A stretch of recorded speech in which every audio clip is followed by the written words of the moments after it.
Eighth graders, we're looking at 9-2 here. We're learning how to graph quadratic functions in a way that doesn't use a t-chart. We want to use a little more efficient method.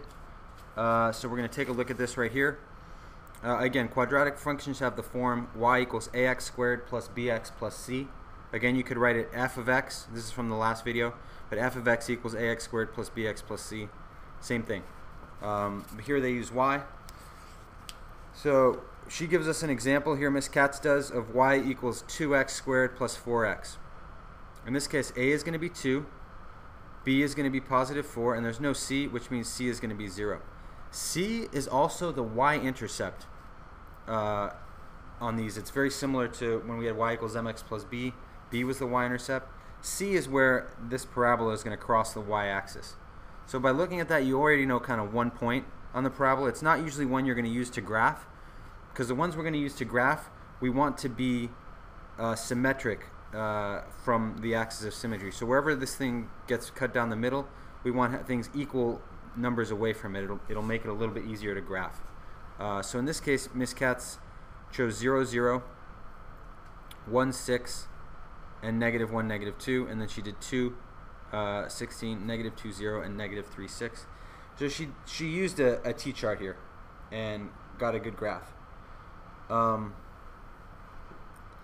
If we want to create a formula for how to do this, which we do want to do, we're going to use this formula here for axis of symmetry. The axis of symmetry basically is where the middle of this parabola is always going to be x equals something. Because again, a vertical line, the equation of a vertical line is always x equals something. The way we find out which vertical line it's going to be when we're graphing these is we just take negative b minus 2a. So looking at it here, negative b would have been negative 4.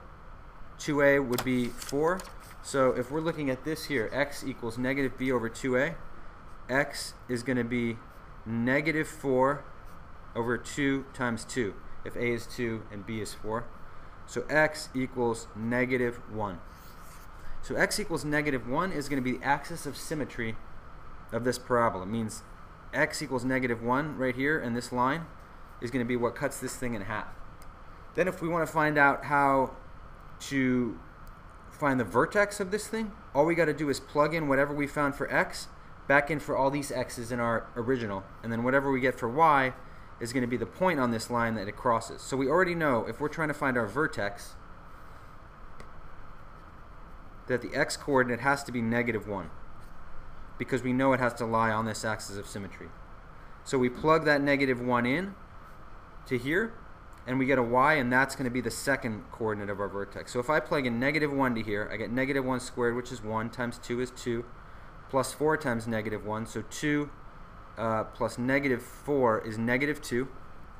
So it looks like our vertex is going to be negative 1, negative 2, which it is.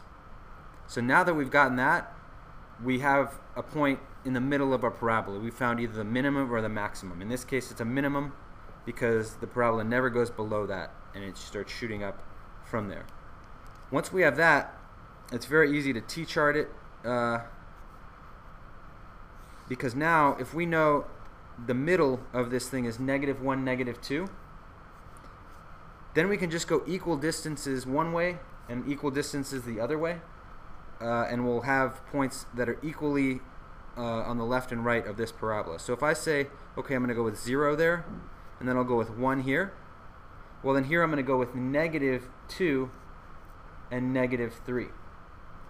So I have the same distance from this to this and this to this as I do from this to this and this to this. So now I can plug in these values. If I plug in 0 here, looks like 0 is going to be my y. If I plug in 1 here, it looks like 6 is going to be my y. And watch these two. I bet these are going to be 0 and 6 too, because they're symmetric from these 2 points, because we know this is our middle.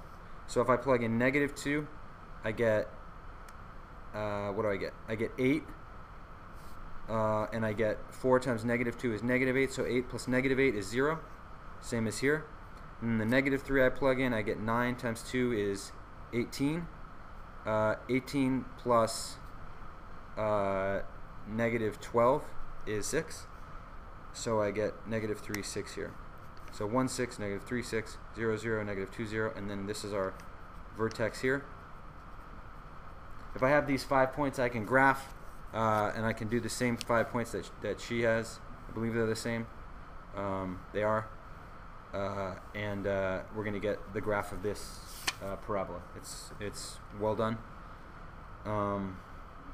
What else do we have here? Let's see.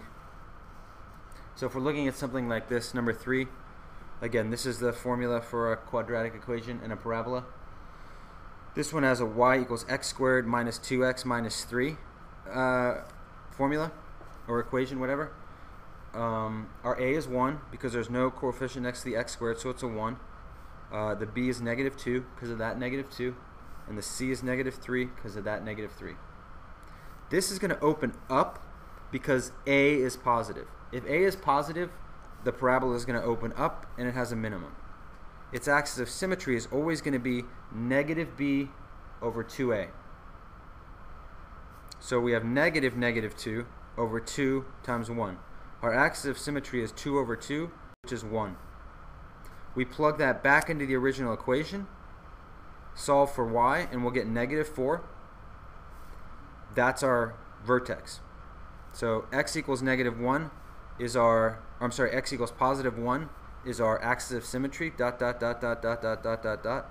And then when we plug that back in, we get negative 4 for our y. That means that's where our vertex is on the axis of symmetry. So this is where all our graphing starts. We also know from this equation that our y-intercept is negative 3. That's something that can help us as well.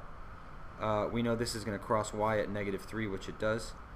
So since we already know that point, we can choose another point symmetric to that if we want to graph, or we can always pick points on opposite